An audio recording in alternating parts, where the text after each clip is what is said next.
I mean, those issues. 102. Yeah, under 1,000.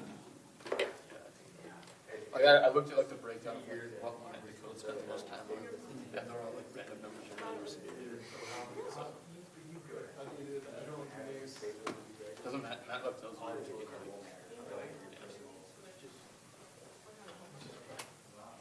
You can just like stop it multiple times and see what line it's always on. It's always on. It tells you what line it stopped at. I was wondering what I was taking for it.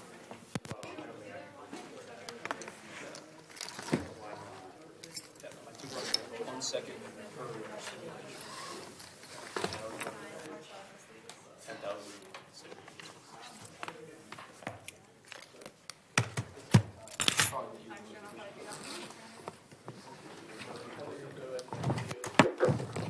Well, I mean, I would just, so you start with, you have, each one has a certain amount of neighbors. You start with the first policy, and then you add that to both of the neighbors, and you continue to do that to all the neighbors.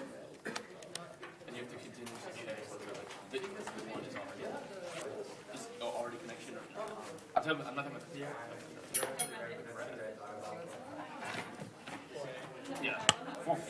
No. How it took like 5 minutes. The graph with each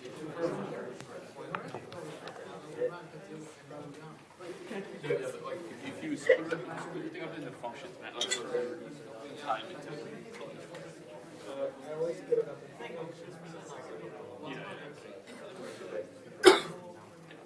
Is it bidirectional?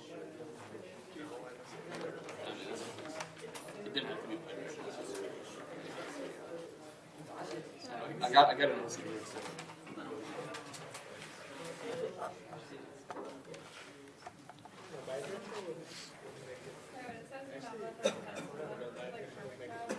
Yeah.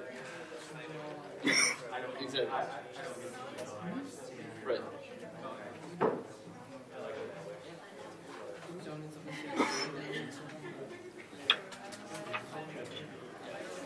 Typically, if you're doing it, I don't know. I mean, I took it out of class, so I was just using those operators. And those were all like lower language control. Use data structures. But just like manual listing, like that doesn't take much.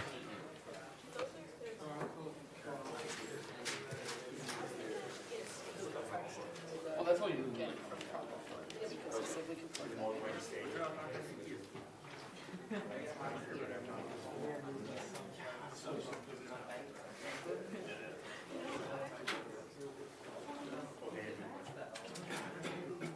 So I have to figure out once we're connected.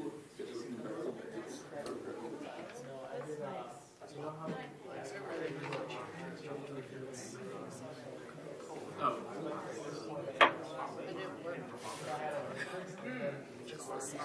It worked before.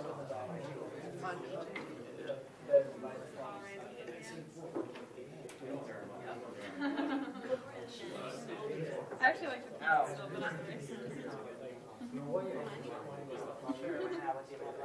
not much.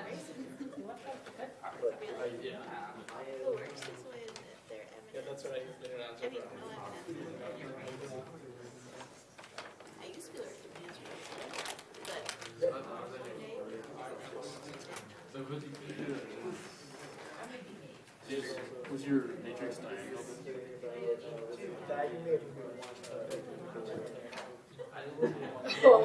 I just meant like his origin. Yes,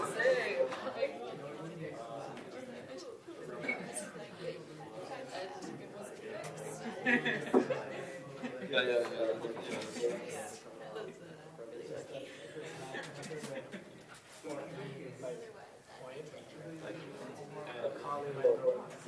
That's really smart.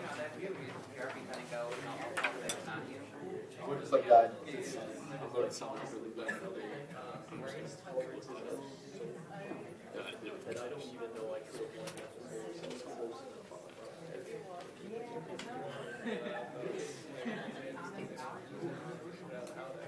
I like. I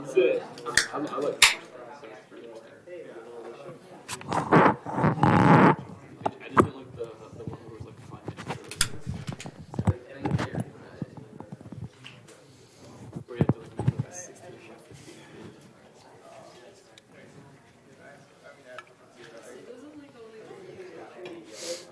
So like on question 3, I think it was like answer 1, answer 2. Okay, let's, so first, a couple of announcements.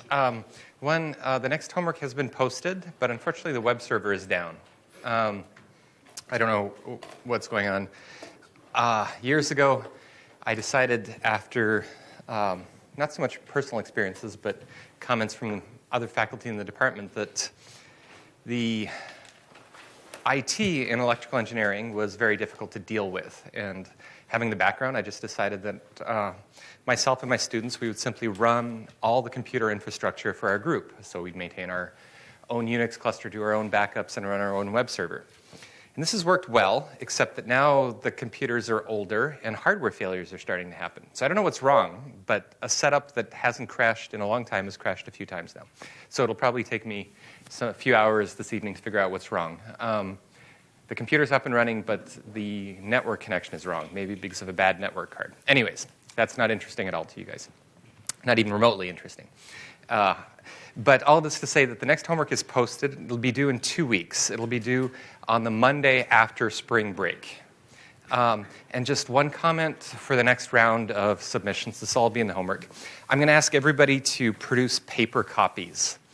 The reason for this, again, this won't be interesting to you guys, but for the last homework, I received 122 emails.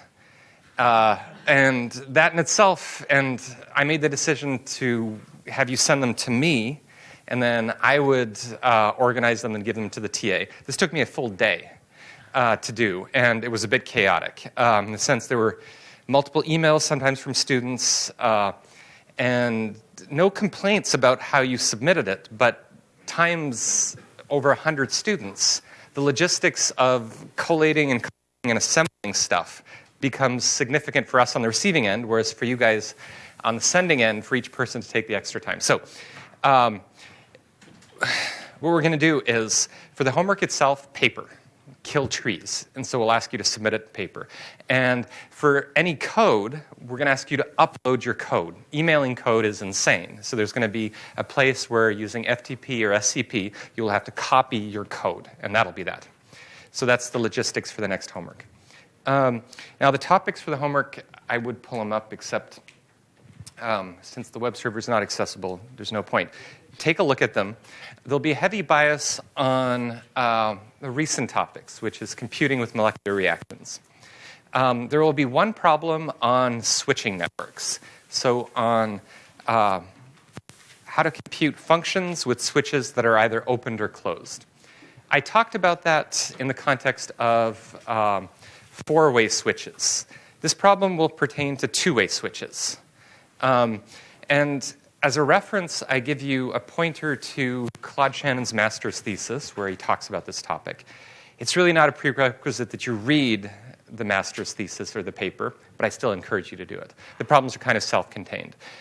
They're tricky and a lot of fun. So that particular problem, I know from experience, will amuse and torment some of you. Because they're easy to state, hard to solve. Anyways, I'll talk about the homework in detail on Wednesday. All right. But any questions on the logistics or otherwise? Okay. So let's pick up the discussion where we were last time. And this is a scheme for implementing sequential computation with molecular reactions. And even though I'm introducing the scheme in the context of a filtering operation, you'll see in a moment I'll discuss that the scheme is an effective way to introduce oscillations. Oscillations mean a quantity of a molecular type increases and then decreases. And then we'll use oscillations of that type to implement a clock as it's used in electronic systems where a regular signal allows us to synchronize the operation of the circuit.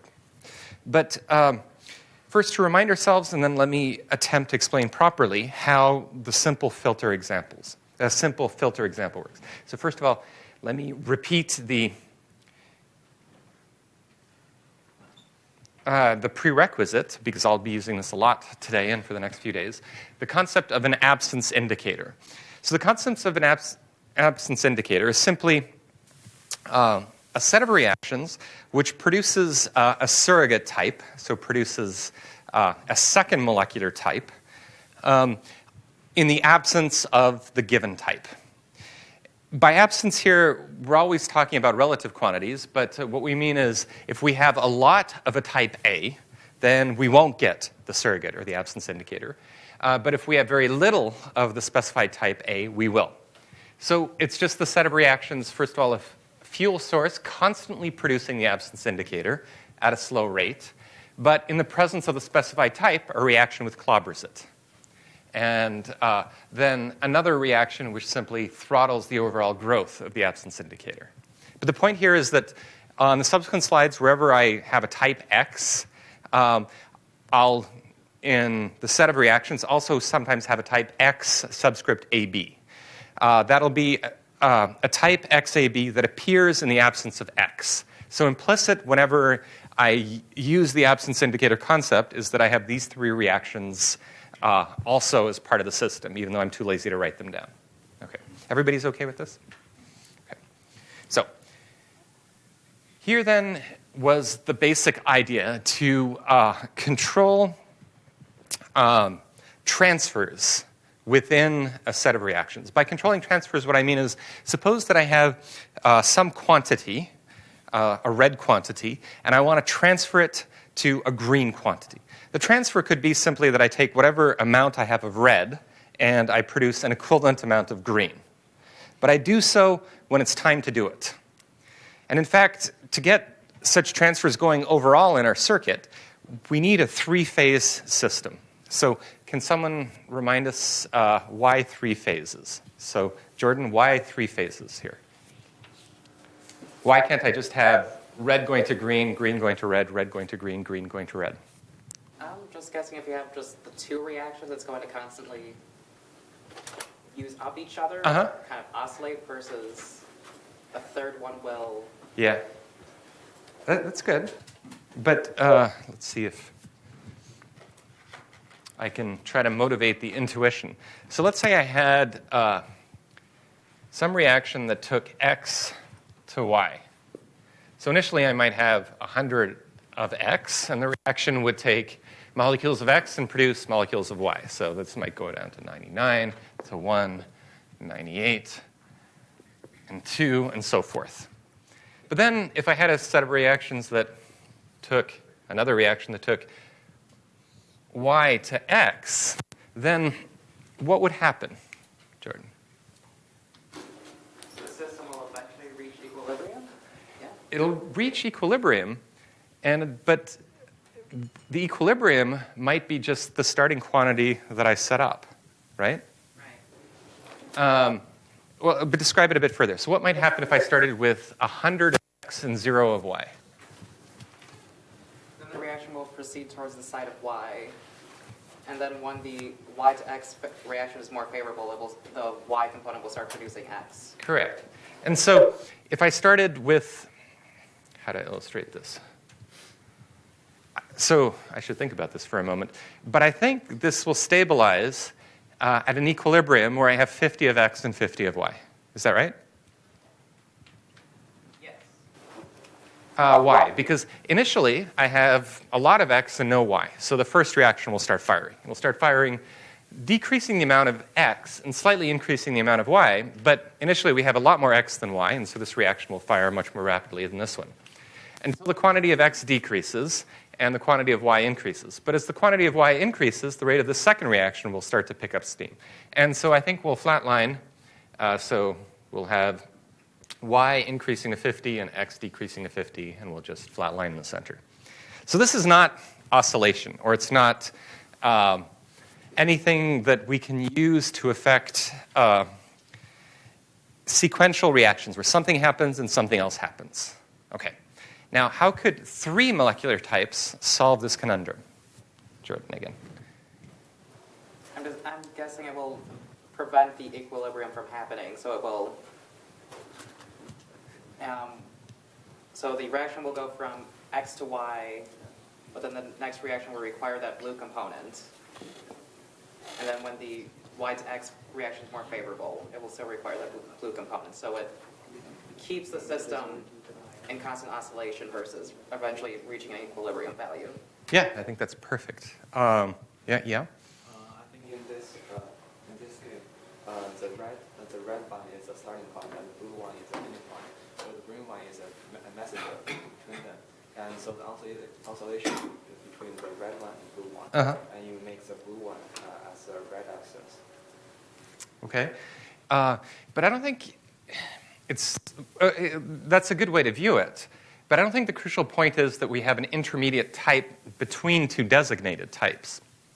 But it's rather, if you think of the seesaw effect, so what was happening here is we want the seesaw to tilt, and then we want it to tilt back, and we want it to tilt, and we want it to tilt back. The problem here is as it starts to tilt forward, then there's pressure to tilt it back up, so it never tilts all the way down.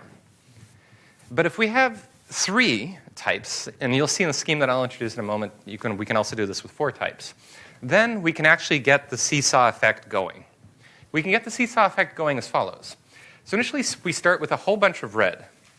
And there's going to be a reaction that takes us from red to green.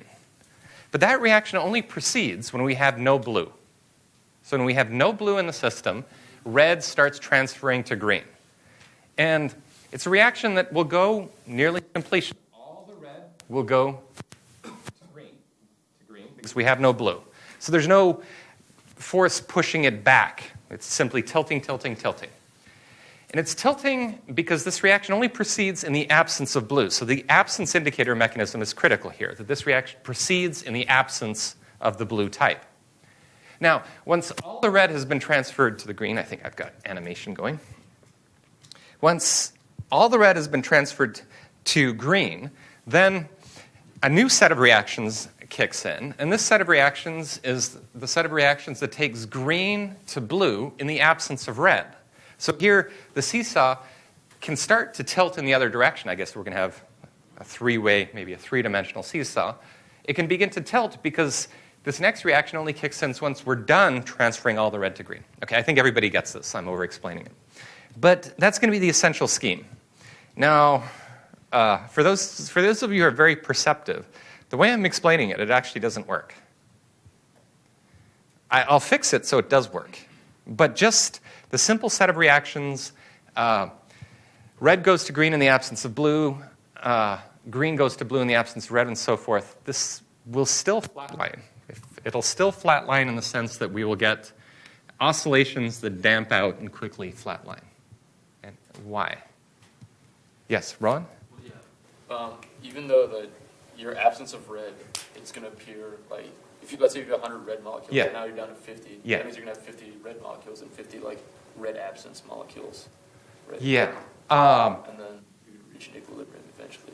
That's true, but the absence indicator reactions are set up so that we definitely have we have a fast clobbering effect. So that in itself won't be the failing point. We will reliably, because we can simply wait once we're out of red for the absence indicator to appear. I don't know if that was your question. Yeah. Was it? Yeah, Jordan? Does the third molecule serve as kind of a shock to the equilibrium system? So kind of, I don't know, apply the Chatelier's principle to these reactions, so you eventually shock the system to go to one side of the reaction, but it's still going to reach a new equilibrium point. Yeah. Afterwards. Is that what's going on here? Well, the problem with this system, and it will oscillate a little bit before it damps out. The problem is that so in the phase where we're transferring all the red to green, initially we've got a lot of red, so the transfer starts really fast. But then the less red we have, the slower that transferring is happening. And so I think this is what you were saying, Ron. Then, even though the absence indicator mechanism is designed so that quickly clobber the absence indicator. If the problem is that we can't bring down the quantity of red to a low enough amount so that we get enough of the absence indicator to trigger the next phase. This will happen a bit, but it'll flatline. All right. So I'm going to talk again about the filter, but while I'm babbling about that, can anyone think of a way to fix this? Because I'll show you a way to fix this in a moment. So maybe I shouldn't have told you that. That'll dissuade you from thinking about it. But any ideas? So Jack, how can you reliably accelerate red going to green? Because that's what we want. Once red is going to green, you want red to go to green. Yeah, Alex? Well, this isn't a pure direct question, but how does this system proceed indefinitely? Yeah. We have red go to green, Yeah. which means it's favorable to do that. Yeah. Green go to blue, which Yeah. is favorable, but then blue go to red, which is favorable. And if I know anything about chemical reactions, if it's favorable, it produces entropy. How do we stop it from producing all of the entropy and using up all of the energy within its system there? Yeah. Okay. So instead of talking about the filter, let me switch to the solution. Your point is a valid one. It's always a criticism of the system that if I was telling you all the details, if the set of reactions that I was showing you were complete, then perhaps it wouldn't work. But implicit is that we have fuel and we have waste. So every reaction that appears to violate the conservation of mass, it means that we have a fuel source that we supply.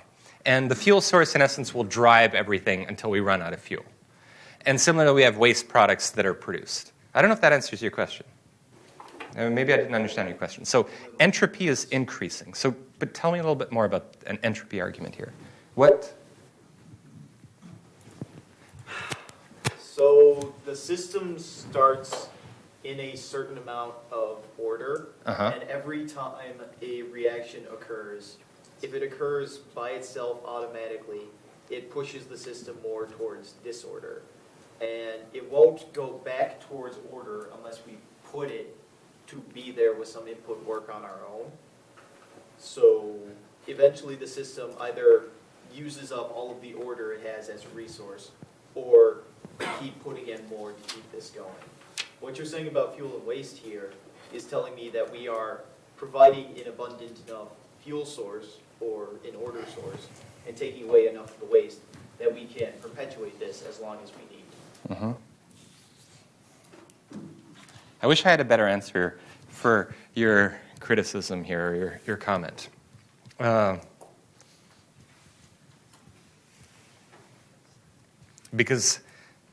So all I know is reading a little bit about the history of this topic, that this really surprised chemists, and it surprised mathematical chemists so Jesse, when was this, 50 or 60 years ago, that the BZ reaction was published, and yeah. A little over that. Yeah. And there was a lot of controversy because a chemist proposed a set of chemical reactions, and this was real chemistry, an experiment that could be performed, that would produce chemical oscillation. And he claimed that it could go on indefinitely. And all the physicists and all the physical chemists, they said no. There's no such thing as perpetual motion. This is impossible. And yet, there was nothing in the system that violated those laws. And if you set up this experiment, there are many variations of it, but you can actually perform an experiment where you mix chemicals together, and you can watch it oscillate between clear and black and clear and black. And it can do this indefinitely in a closed system. It'll just keep going. Jesse, can you comment a little bit more on this? So what can you say to Alex's comment that everything in the universe tends towards increasing entropy? I'd say perhaps the most likely answer would be all the states are really, really close as far as disorder and order. And the small amount of entropy that's being shifted about is caused by an outside source, such as just like the temperature in the room. Yeah.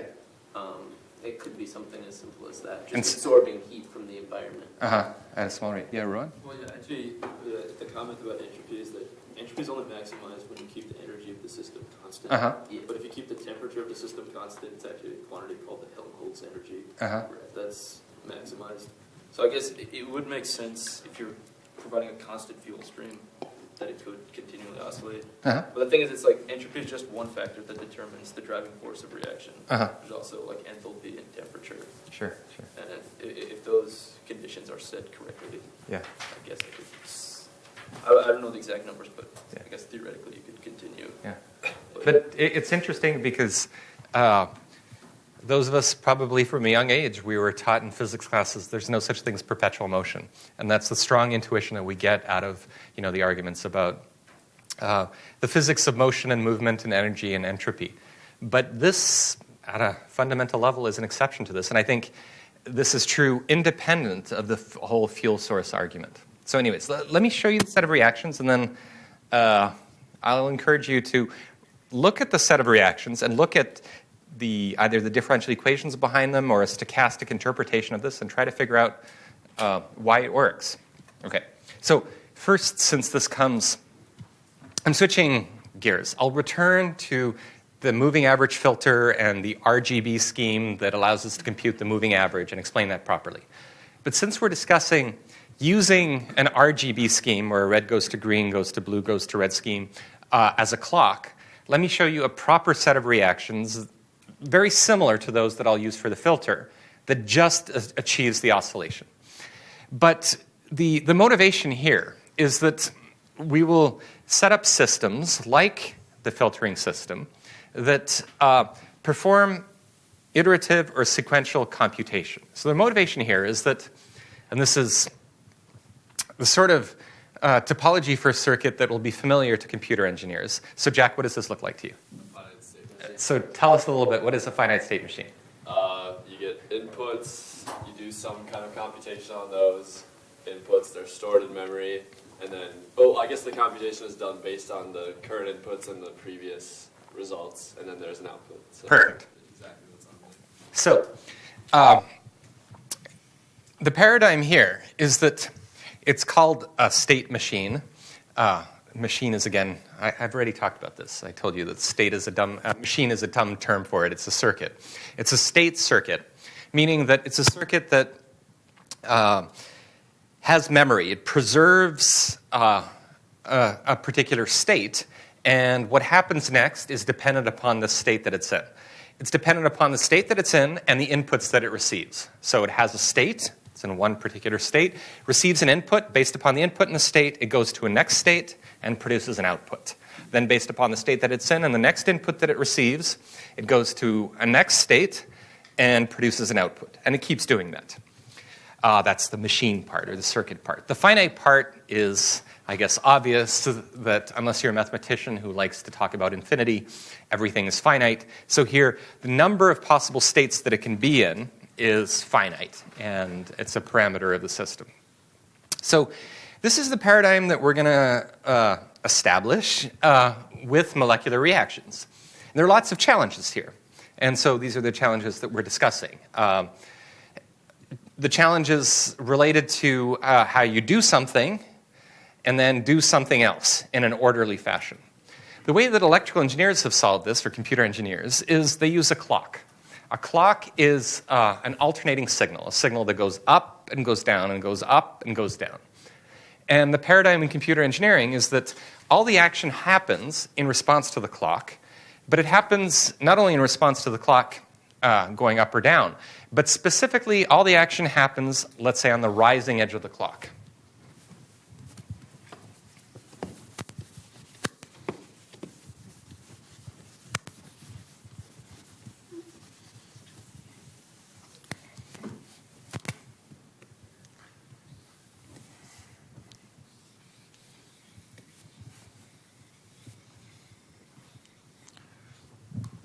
So this is the clock signal. This is 0. This is 1, logically. This is time.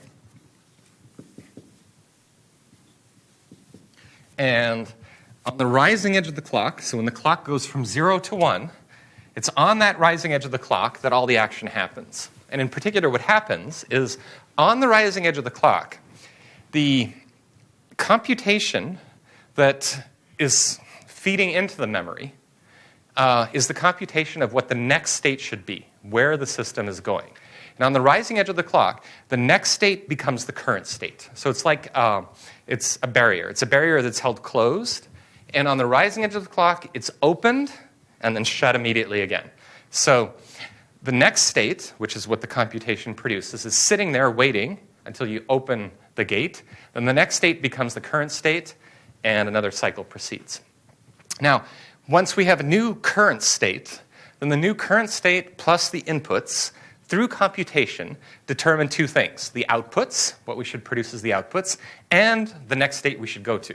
So the computation block at the top is responsible for computing two things: what the output value should be and what the next state should be. So, Jack, why do we, this seems very inefficient. Why do we have all the action happening on the rising edge of the clock and then wait all this time here? And during this time, the memory and the synchronization is doing nothing. Because it takes time to perform those Yeah. computations. So this is called the duty cycle of the clock. So if you have an iPhone that's operating at 2.3 gigahertz, this means 2.3 billion operations per second. This means that your iPhone has a clock inside that is going high, low, so there's a duty cycle. It's going through 2.3 billion of those in a second, or 1 over 2.3 billion is the time from here to here. And of course, we want our iPhones and we want our laptops to go ever faster, and so the engineers, if they could, would shrink this amount so that there was less time between the rising edge of the clock. But as Jack said, the limitation there is that it takes time to produce the computation of what the outputs should be and what the next state should be. That takes time. And if you don't allow enough time for that computation to happen and you open the gate too soon, then you begin transferring the next state to the current state before it's ready, before you've actually computed what the current next state should be, and then chaos ensues. You don't go to a next state predictably. So anyways, since most of you are computer engineers in the audience, this is, I think, all very familiar. But this is what we're going to strive to set up with molecular reactions. And to do this, well, I think we've already discussed a few, and we'll discuss more today, reactions that transform concentrations, the computation part. Examples might be, I think in the very first class or the second class, I went over an example of multiplication, where we have two quantities, x and y. We multiply them together to produce an output quantity, z. That's an example of what could happen in that block. Multiplication might be something that we use to determine the next state that we go to, or the output. Now, how do we implement memory with molecular reactions? So, Rowan, how do we do memory? Or your name was? Bishwesh, got it.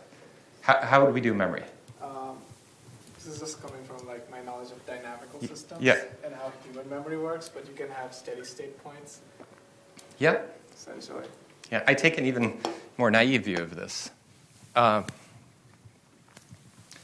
So in an electronic circuit, it's hard to remember stuff because a voltage is something that you have to actively maintain or it's gone. And so memory in computer systems, there's RAM, and DRAM is a very complicated beast. It's called dynamic RAM. It's electronics that remembers bits, zeros and ones, but through circuitry that's pretty complex because the voltage decays and it has to be refreshed. So DRAM is actually memory that's constantly being refreshed. Or those of you who are computer engineers, you know that to create memory with logic gates, you have to have feedback. You have to have the value fed back and maintained. And that's hard because you've got to set up a sophisticated little circuit that takes the current voltage and preserves it, keeps the current voltage. In molecular systems, this is a very naive view of things, but it's not hard. You don't have to do anything. That if you've got a concentration of A, the system will remember that concentration of A so long as you don't have a reaction that touches A. So memory is free because unlike a voltage, you don't have to do anything to maintain it. So I don't know if you agree or disagree with it, but you'll see in the constructs that I present, the memory part, I don't have to do anything active to this. But what I do have to do here is set up a system that through sustained chemical oscillation determines when I look at the values of the memory and when I use those values.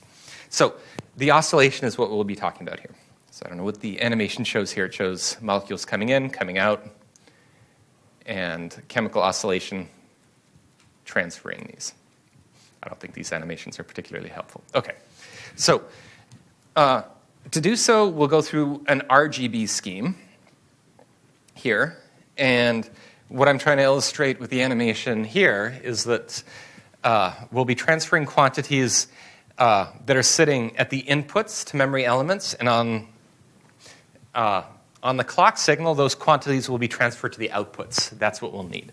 And that's the basic construct that we have, if you recall our circuit to do a moving average, the filtering circuit. The delay element, where you hold on to it until the specified time, is what we're after. Okay. So here's the first attempt. And the first attempt is just, given the three-way seesaw analogy of RGB, a set of reactions that should transfer things from red to green, green to blue, blue to red. So here, I think in all subsequent slides, I'll actually use the AB subscript to indicate the absence indicator. But here, for simplicity, I just use the lowercase letter to represent the absence of an uppercase type. So whenever I introduce a lowercase b, there's actually three reactions lurking in the background that produce the lowercase b only in the absence of the uppercase b. Similarly for lowercase r, lowercase g. So what's going on here? Well, these are the three core reactions that in the absence of b, uppercase b, I take my quantity of r and I transfer it to g. Then once all the r has gone, the capital R, the lowercase r pops up. Once the lowercase r pops up, I take my quantity of g and I transfer it to b. Once all the uppercase g is gone, the lowercase g pops up and I transfer my b to r. And then the cycle keeps going. Sounds good, but this is an actual simulation of what goes on. And you can see that I have the beginnings of oscillation. It oscillates for a bit, but for the reasons we discussed, it flatlines. It flatlines at the center. So it basically doesn't do much better than the x goes to y goes to x. All right, now how can I fix it? I want to prod you guys. There were some good ideas before, I think.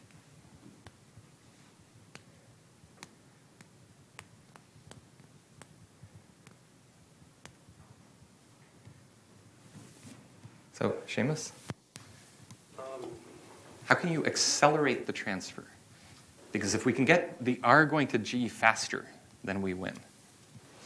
So, I mean, typically you'd like saturate the system with something else. Uh-huh. That's more of like a physical. Yeah. This will be close to that. But in terms of a set of reactions that we set up.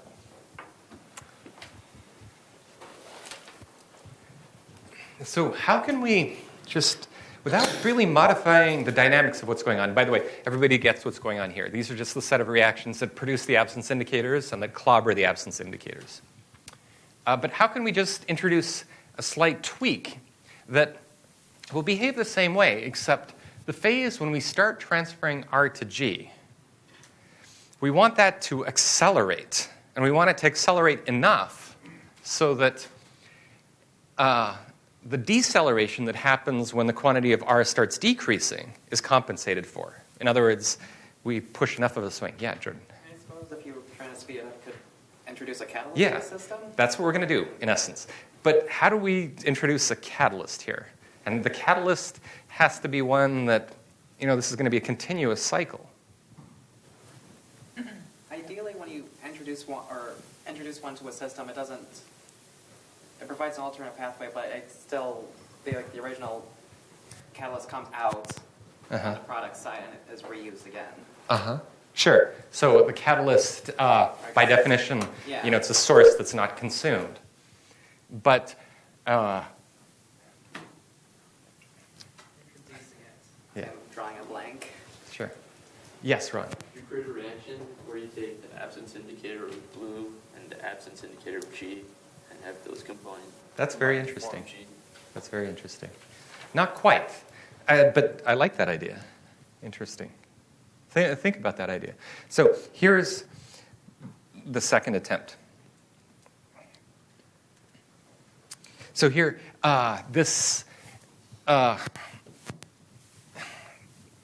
here, the essential part is not that I've expanded it to red, green, blue, and violet. That's essentially irrelevant. We could have stuck with 3. But here in this example, I've expanded things from red, green, blue to red, green, blue to red, green, blue, and violet. And by the way, as an interesting anecdote, I shouldn't waste your time with this, but do you know that reptiles see in 4 colors, whereas we only see in 3? Does anybody know this? There are a few animals, and so reptiles, turtles in particular, they have better color vision than we do. And we, as primates, have better color vision than nearly all other mammals. But birds have very good color vision, and reptiles have even better color vision. And the reason why reptiles can see in 4 colors and we can only see in 3 is they're actually protein receptors for different frequencies of light. And primates and birds have protein receptors for the 3 frequencies of R, G, and B, so we basically see things in 3 peaks. But reptiles have a 4th one. They have another protein. And people who dream of genetically re-engineering the human race say that it might not be that difficult to introduce mutations in our visual system to give us the 4th color. All right, enough of that. So what's going on here? Well, here it's exactly the same set of reactions, the same structure as what I indicated before. So in the top left, we've got the creation of the absence indicators. Here we have the clobbering of the absence indicators. And then in the top right, we just have our, here we have the transferring. R goes to G, G goes to B, B goes to V, V goes to R in the absence of the other types. And then up there we have the clobbering of the absence indicators. But here we have the set of reactions that makes this whole scheme work. So look at those reactions for a bit, and I guess we can focus on, let's say, just these 2. What's going on in those 2 reactions? I want to prod you guys to look at these.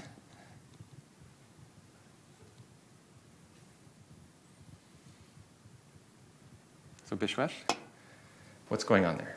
And why does that provide the acceleration that we need? Just trying to figure out, are those dashes like V's inhibiting R going to G? And It is, but just ignore this. This was from, this is, exactly using the activation and inhibition stuff. Ignore this diagram. Basically what matters is it's RGBV, RGBV. So the only difference between the previous slide and this slide is that I've introduced these reactions. Yeah. The red goes to green reactions. Can you do Yeah.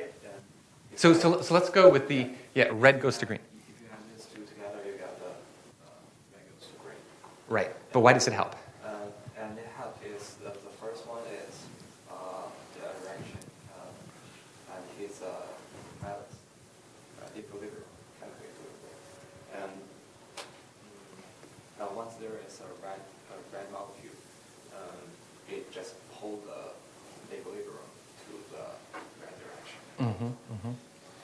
Good, but Mackenzie? Is it because when it says red and violet would produce green, or red in the absence of violet produces green? Yeah. But then when the green starts being produced, then it'll produce the IG. So now red has 2 things to react with to produce green?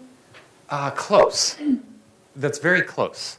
So, but first of all, what's going on here, just so that everybody understands? We have 2 molecules of green that produces the intermediate type, and it does so slowly compared to the dissociation. And this is just to ensure that when it's not time to transfer red to green, that we don't chew away at our quantity of green. So this reaction happens, but if nothing consumes IG, then the reverse reaction dominates, so we don't really affect our quantity of green. But suppose that we do have molecules of red present here. Then we have 2 molecules of G that produce the intermediate type. Then the intermediate type reacts with red to produce 3 of green. So the net gain is that 1 molecule of R goes to 1 molecule of G, like before. We haven't changed that. But what we have changed is now this reaction has a quadratic dependence on the quantity of G present.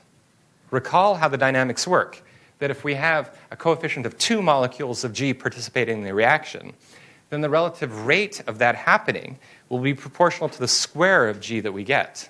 So the more G we get, the faster this reaction starts happening.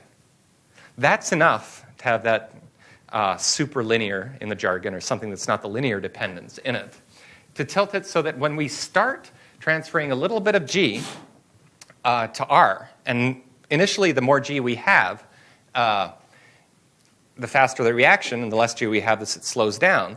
But this provides that additional impetus, and that's enough. Does that make sense? Yeah. I guess a different suggestion.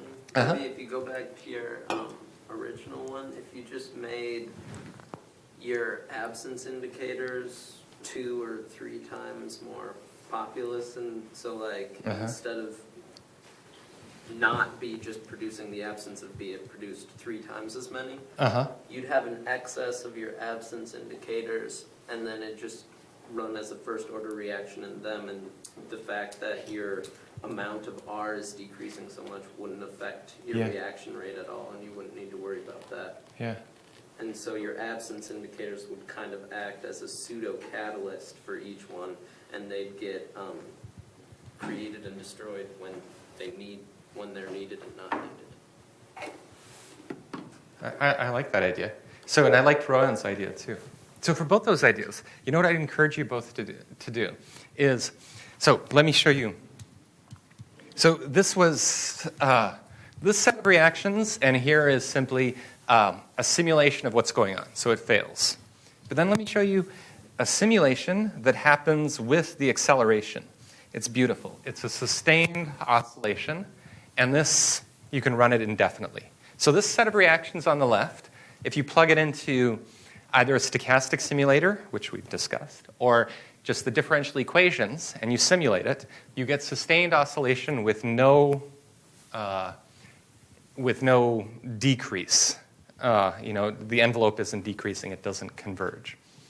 And but Jesse and Ron, try your schemes and see if they work, because I'd be interested. But in terms of the other limitations, like Alex was suggesting, well, all I know is that in terms of the mathematics, essentially how this set of reactions directly translates into differential equations, or how this set of reactions translates into the probabilistic discrete events, this really works for sustained oscillation. The next question is there anything in this set of chemical reactions that's physically implausible? And to answer that, I can only, again, appeal to you. What I haven't really described properly is the set of DNA-based reactions. The set of DNA-based reactions allows me to implement any one of these reactions individually, but with fuel sources and waste products.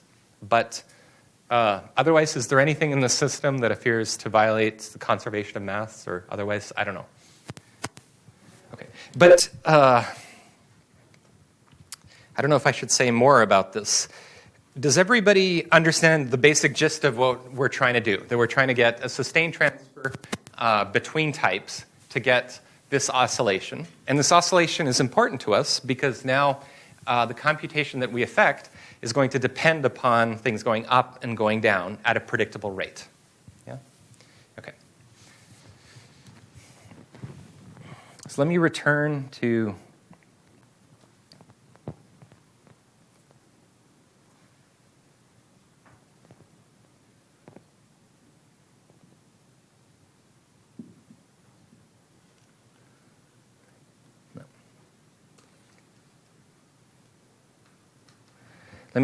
the filter example and explain a little bit more.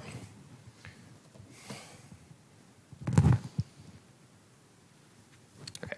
So now that this is perhaps the reverse order, in fact, in the set of reactions that I show you here for RGB and so forth, I'll have the same acceleration mechanism that comes in. But here, in fact, recall the goal. The goal will be to perform a moving average computation. here, instead of having a clock, so instead of having the molecular oscillation that synchronizes when the delay element transfers, and by the way, we wrote a paper where we did exactly that, where the moving average computation proceeds with oscillation that determines when we transfer the previous value to become, or the next value to become the current value.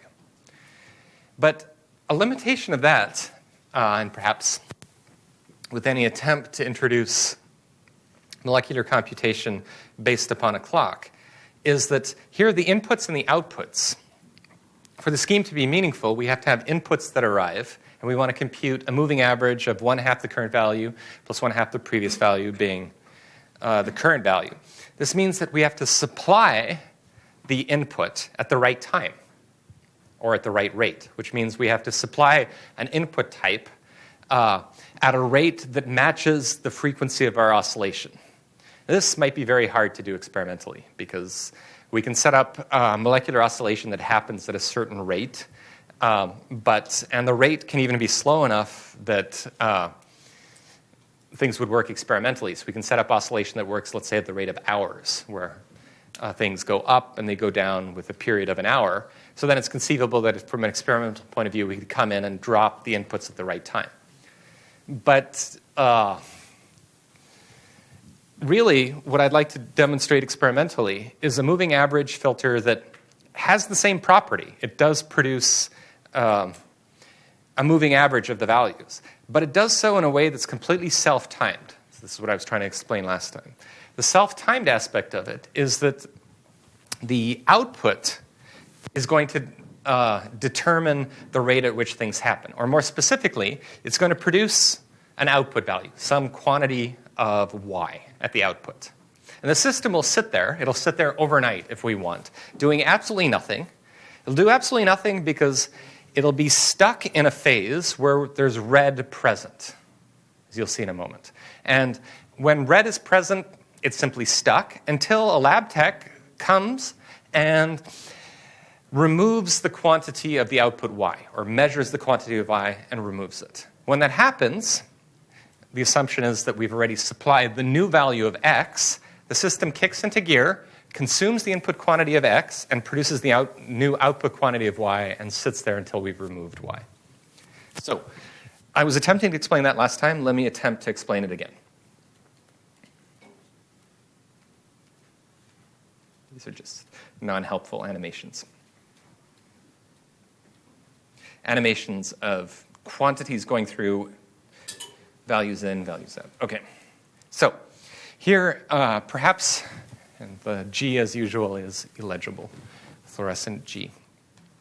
So here, suppose that we're starting at a phase where we have the quantity of the output y sitting there. So we have some quantity of r present and no blue present. The input will be colored blue.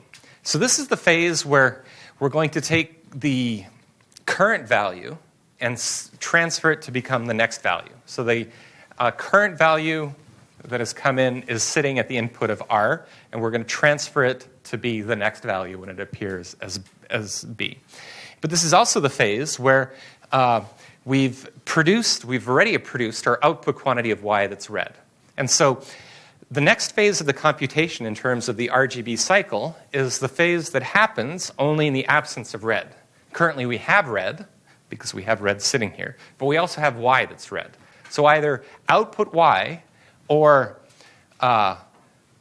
capital R here. These are red quantities, and in the presence of red quantities, we don't get the absence indicator for red, and so everything will stall so long as we have red present. But we have no blue present, so here the full quantity of R, the full value that's sitting here, will get transferred to G in the absence of blue. And this will proceed until it's done. And the system will sit there until we've cleared all the Y. So until some external source has cleared the full value of Y. When the external source has cleared the full value of y, then, and only then, do we have a lowercase r pop up, because we have no red present. Then, this is the phase when will transfer the full quantity of G to the full quantity of B. So the second step in going to the next value. And this will be also the phase where during this phase we have to supply our quantity of X, input X, which is colored blue. So in this case, in the absence of R, and notice we're not producing any red in this phase, we're just transferring green to blue or supplying input X, which is blue. During this phase, we have no output being produced, or we have no red present in the system. And it's in the absence of red that G goes all the way to B. Then, only once all the G is gone, then the next phase of the reaction kicks in, which is we're no longer at the middle of our delay element. We've transferred all the previous value to, or the current value to the next value of B. Now, the assumption is that all of our input X, the next value of X, we've supplied it. It's sitting there. We could have supplied it earlier. We could have supplied it before we removed the quantity of Y. But the assumption is that the next value of X is sitting at the input. That next value of X is sitting there, and it's in this phase that all that input X is consumed. So here, in the absence of G, what happens is our input quantity of X is transferred to A and C. These are intermediate types. And then the 2A and the 2C are used to produce the Y and the R. The Y being the current output value. So we're going to start accumulating the output value red Y. And the R, we're going to start accumulating the value of R that's going to be sitting as our next value here in our moving average computation. And then this proceeds that only once all the blue has been transferred to red in the absence of green do we go to the next phase. Okay, is everybody buying this? Sorry, I'm perhaps over-explaining things today. So Alex in the front row? Yeah? And you get how it's kind of self-timed. So it's similar to the previous method in the sense that we're going to reliably go from R to G to B to R to G to B. But we're simply going to stall in a given phase, maintaining red until somebody removes the red, and that'll allow the next cycle to go through. And I like that idea. Okay. So here is, again, and perhaps these animations, if I were to step through and present them while following what's going on would be helpful, but quantities flow through. So here's the set of reactions, and this is the naive set of reactions without the acceleration. I think if you were following what I was saying, this should be obvious now. The transfer reactions that input X goes to A plus C, then R goes to G, G goes to B, B goes to Y. The set of reactions that once we've transferred X to A and C, cut the value of X in half to produce the immediate output, or cut the value of X in half to produce the next value, so multiplying it by half. Now the absence indicator reactions. So here's the full set of reactions. So I think this is how many? This is 9 plus 4 is 13 plus 2, 15 reactions. Now if we just implemented these, it wouldn't really work for the same reasons the clock wouldn't really work. But here is where all I've done is I've introduced the acceleration. So I've introduced the 2 of R goes to intermediate type. Intermediate type plus 1 of X goes to 2 of R. Is that right? Yeah, that's right. Or here, 2 of G goes to intermediate type. Intermediate type plus 1 of R goes to 3 of G. So the net effect is that 1 molecule of R, 1 goes to 1 molecule of G. Okay. Now, so here are the intermediate types. But here is the graph that I'm very proud of, where it actually does a beautiful, so this set of reactions, I don't know, is perhaps 20 reactions on the previous slide, does a beautiful moving average filtering in a simulation sense. And this is the full simulation either of the chemical reactions that I showed you or those chemical reactions translated to the DNA level reactions, the DNA level reactions simulated. So Alex, can you just step us through what's going on here? Why is it doing moving average filtering? It's taking the previous one, so when you're having a high frequency, yeah, it's going to average them out, so you're getting rid of the high frequency. Yeah, so the blue is a quantity that is going up and down. And here, The red line is simply, in a mathematical sense, taking the average of the last two values. And so the assumption here is that if we have a moving average filter with a window of only 2, that we're filtering out high-frequency jitteration, high-frequency noise that has a very high frequency, high enough of a frequency that between 2 values we can do smoothing. If we had high-frequency noise that wasn't quite as high frequency, we'd need a moving average filter with a larger window, but we could do that. Okay. So in a second, what I'll return to is, in a sense, more basic constructs. But any questions on this, on the sequential part of it? As you guys can tell, as I'm presenting this material, I don't know if I'm doing a good job of this, but it's certainly my intent, and instructors should do this in undergraduate courses as much as in graduate level courses. But instead of presenting to you these ideas as ideas that were forged and are correct and are understood, and I understand them and you guys don't, it's your job to understand them, to kind of emphasize that there's a lot that I'd like to understand much more about these ideas, and I hope you would like to understand more. Are there simpler ways to do this? And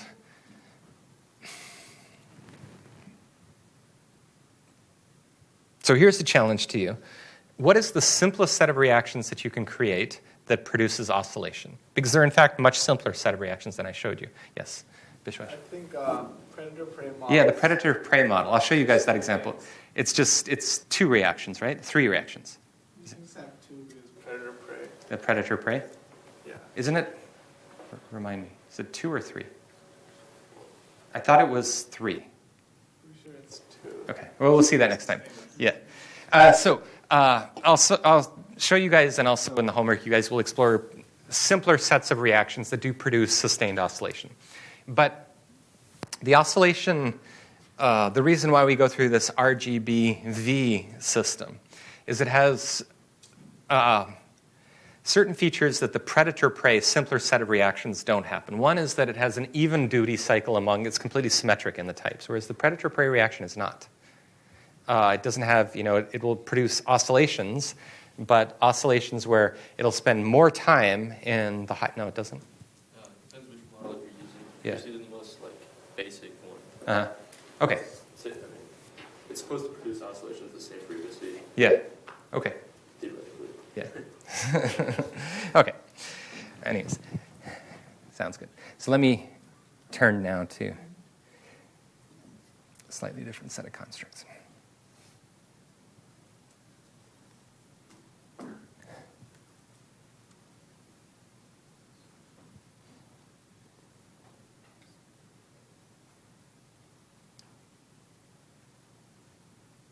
Okay, so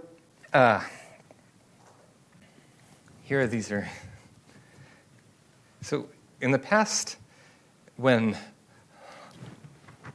I first learned to give PowerPoint presentations in grad school, where it was really important to give good presentations, I'm not saying that it's not when you're teaching, but I got really good at creating animations for circuit-type constructs to describe what's going on. And there, it's not so much that I would track things moving around in the screen, but I would present the circuit, an explanation of the circuit. I would present the circuit in parts as I explained what was going on.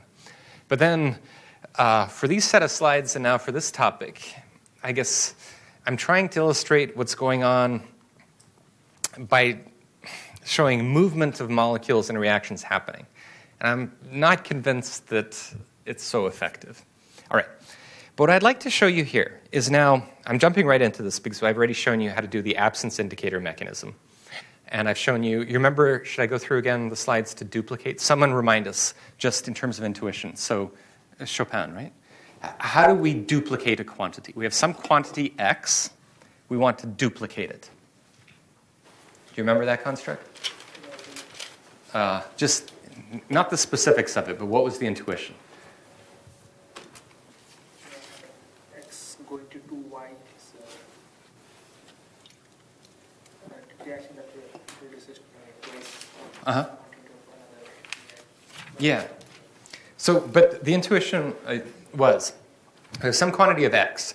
We're going to have some go signal. The go signal is some other type that we throw into the test tube when we want the duplication to happen.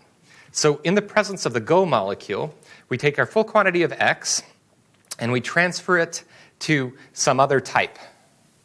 And then only once all the x is gone, so we fully transfer it to some other type, do we have another set of reactions that completely consumes our go molecule. And only once all of the go molecule is gone do we take the intermediate type that we had and we restore the value of x and produce the duplicate y. Does that make sense? Should I step through this?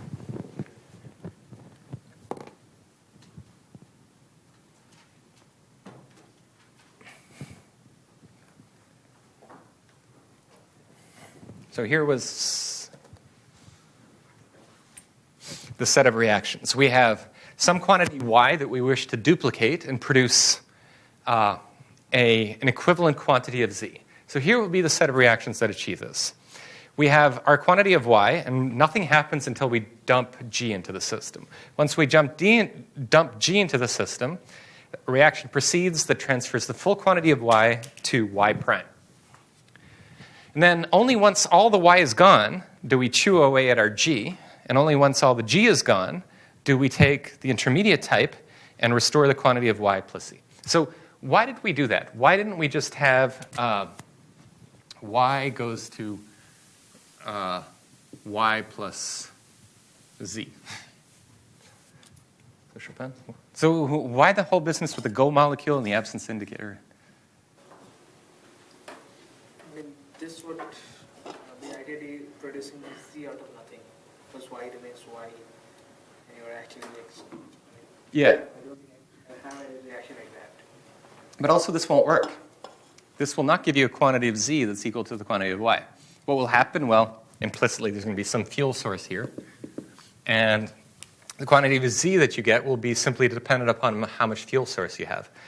The quantity of z you get will have no direct relation on the quantity of y. And what I want is a quantity of z that's exactly equal to the quantity of y. Does that make sense?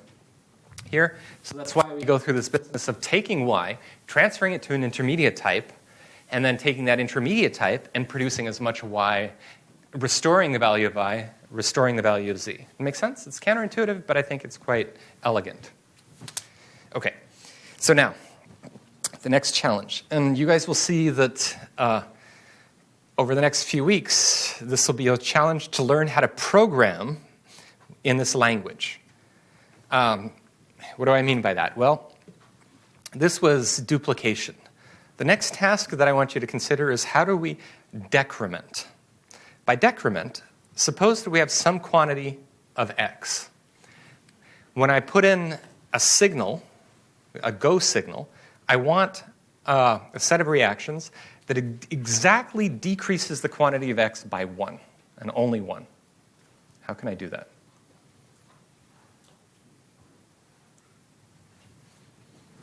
Just kind of begin to think in terms of the absence indicators and those constructs. So, Rohan, any ideas? A really stupid answer would just be you just add in, you have a reaction that x plus g goes to something else. Yeah. Add in like one thing of g. One thing of g. Yeah. It's not a stupid answer at all. But the assumption here is that this sounds contradictory because we want to I'm going to say we want to reliably decrement it by 1.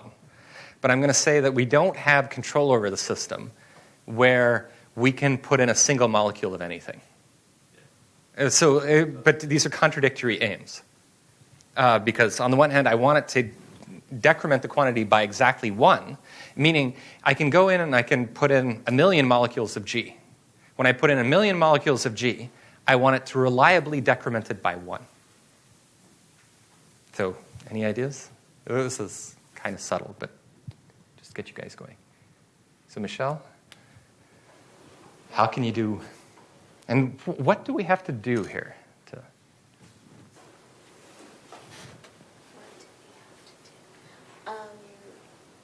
there's going to be an essential idea that, so suppose that, I don't know if this is good. Suppose we've got a large pile of rocks. We have a large pile of rocks, and I guess that's too easy. You just reach in, you pull out one rock. But you wanted to look at every rock, and after looking at every rock, reliably create a new pile with one fewer rock. I don't know if that's going to help. That doesn't help. Because a caveman, it would be very easy for him to decrement. Yeah. Go ahead, Jared. Would you use the absence indicator from one of the reactions to react with X and form a new product that would kind of serve as your decremented value of X, maybe? Yeah. Well, so what I'm going to show you, and I appreciate feedback on this because this one is very counterintuitive. So what we're going to do here, I'll directly jump to this, is we're going to go through all the rocks in the pile until there's a single rock left. And we'll set it up so that it doesn't matter what we started with. 1,000,000, doesn't matter if the initial number was odd or even. We're going to be left with a single rock. And then we're going to take that single rock and we're going to toss it into the river. And then we're going to take our pile of rocks and restore it. So we're going to go through until we have just a single rock remaining, throw that one out, and after throwing that one out, we've decremented the pile by 1. So I don't know if this will work, but the set of reactions is shown in the top right, and I'll just point out each individual reaction as with cartoons, I attempt to demonstrate what's going on. So imagine for the sake of argument that we have 5 molecules of X to start off with. That's our pile of rocks here, 5. So the first reaction is a reaction that, in the presence of the Go molecule, takes our full quantity of X and transfers it to some intermediate type X prime. So we have our full quantity X, and we throw G into the system. And so as a result of G in the system, and we don't affect the quantity of G, this reaction proceeds until we've taken all of X and transferred it to X prime. That's, in this paradigm, essentially what we always do, transfer the full quantity. Now, so that's the first reaction in the top. What does the next reaction do? The next reaction is, once we finish transferring all the X to X primes, that's the familiar absence indicator concept, what we're going to do is we're going to consume all of our molecules of G. Again, that's a familiar step that we're going to do. So the next reaction is, in the absence of X, chew away at all of our G. So all of the G goes. And once all of the G is done, the third reaction proceeds, and this will be the essential reaction. So this reaction now will take our rocks and we'll pair them 2 at a time. And this is going to be the critical point. We're going to pair them 2 at a time. So take 2 molecules of X prime and do this. And by the way, I don't know why we have that apostrophe up here. This apostrophe shouldn't be here. So this is simply, in the absence of G, once all the G is gone, does this reaction begin firing. This reaction has our full quantity of X in the presence of X prime. We take 2 molecules of X prime at a time. And what do? Well, we take 1 and throw it back in the pile. Take 1 and put it in our new pile, X, and then add an additional auxiliary type XRX. You'll see what the XRX is for in a moment. So we continue doing this. So 2, return 1, add 1, 2, return 1, then 2, return 1. Until what happens, what comes next here? Help me out, someone. I'm getting tired. So Mackenzie, what's going on? Well, I mean, that was our decrement. That was our decrement. Well, it was our decrement, but there's going to be a reaction up there that takes our XRX, this pile that we have here, and slowly degrades it. So we're going to have to wait until this pile is all gone. Once this pile is all gone, then there's the reaction that an absence indicator for XRX, so once that pile is all gone, that will chew away at this remaining molecule. And so we'll chew away at our X prime. So all the XRX goes away. Once all the XRX has gone away, we chew at our remaining molecule, and we're left with a quantity of X that's exactly 1 less. Do you guys follow that? Sort of? Well, stare at the set of reactions and begin to see it. But here, just let me show you the simulation. So this is the simulation of what happens. Here we start with, I guess, 20.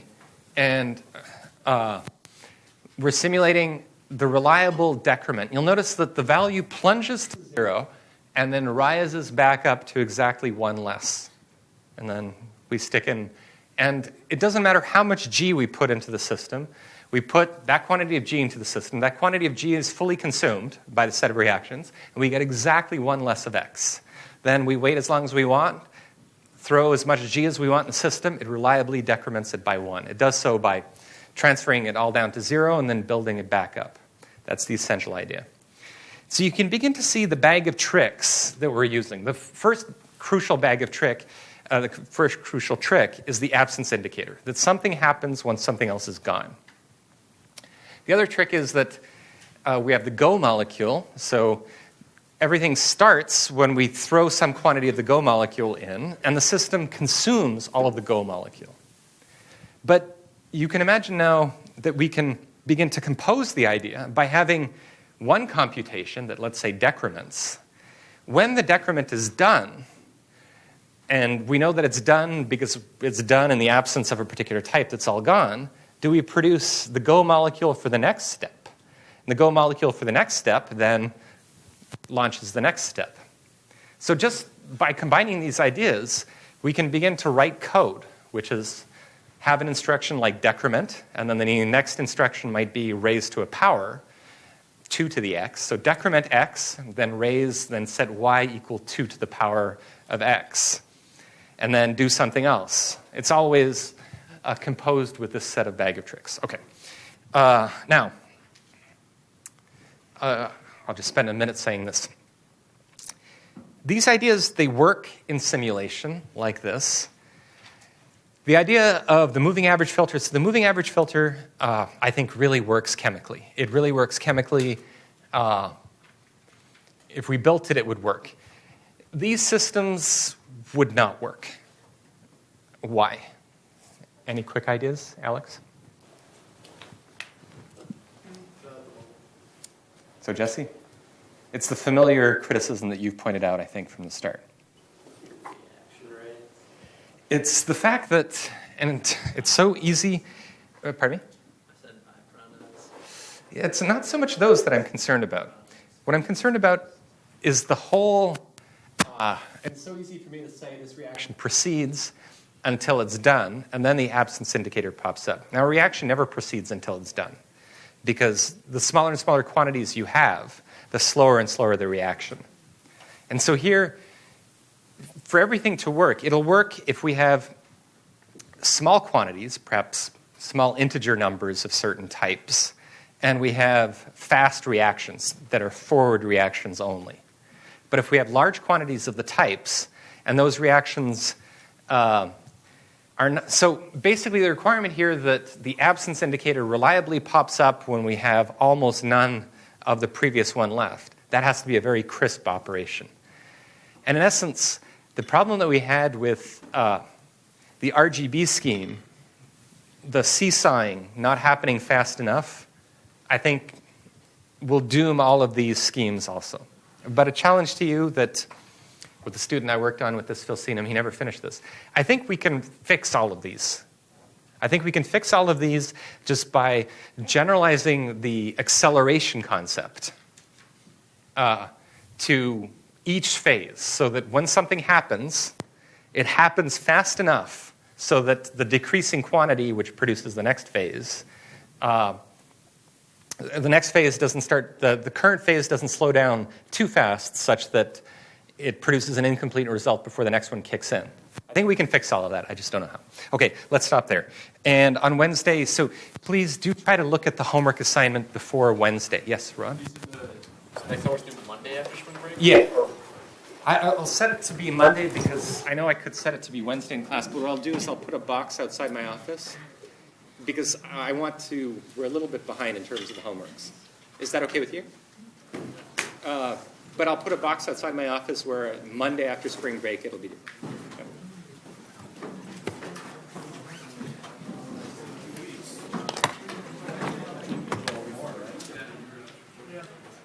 I have a question about the jury case. So I'm a little confused. So the first one doesn't work because it goes to equilibrium. So the reason it goes to equilibrium is because the reactions are slowing down enough. My understanding of it was is that because you are using like the arbitrary slow, fast, faster thing, that those would be chosen such that even though it slows down, they're still so comparatively slower than the other thing that it should make a difference. Does that make sense? It does, but there's a if you chose the fast for the absence of the to be very fast first, then you'll get a better response. So you'll get something that